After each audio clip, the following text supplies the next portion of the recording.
Guys, alam nyo ba tong gulay na to, guys? Yan, sa sapa siya makukuha. Nananakit.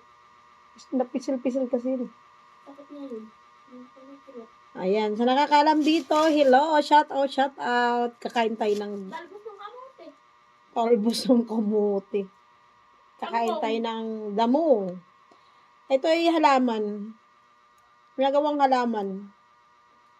Sa iba. Sarap ito sa salad or di ba kaya lagyan. Pag yan nga lang namin sardinas noong panahon, masarap na.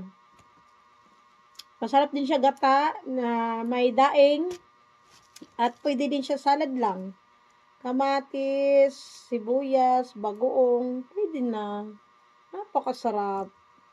At mabitamina ito. Shout out sa mga mahilig sa gulay dyan.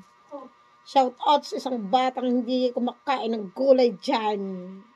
Kain nga po. Kumakain. Anong kinakain mo? Saluyot. Saluyot lang?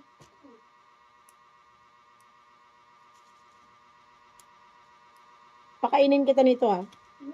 Kumakain ka nito nung dati ah. Ano yan? Pako. Pako. Pako nga to. Pako. Sino kumakain ng pako?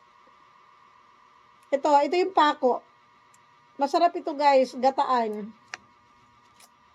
Ipakita ko sa inyo kung paano, isasalad ko to ngayon.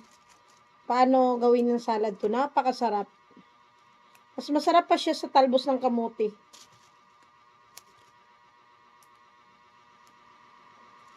Kailangan mo siya ng himay-himayin na isa-isa kasi minsan yung mga uod din to siya kaya kailangan talaga titignan mo sila. Kasi para din siyang uod kasi oh, tingnan mo. Parang uod lang eh oh. Yan oh, parang uod yung dahon niya, look. Oh, kailangan mabilis ang mata mo dito pag maghimay ka. Saka kung may uod man, syempre gagalaw yun eh. And guys, luto na yung pako. Luto na siya. Salad. Pinakuluan lang siya nasa tubig ng konti. Konting kulo lang. Tapos lagyan ng sibuyas, kamatis, konting luya, paminta. Tapos nilagyan ko din ng bagoong. Ang iba, pwede namang walang bagoong. Optional lang yung bagoong.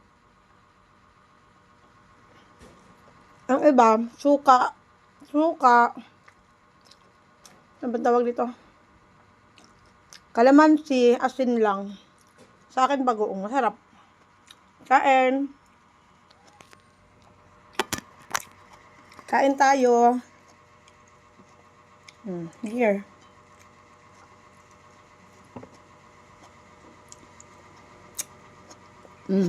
Sarap.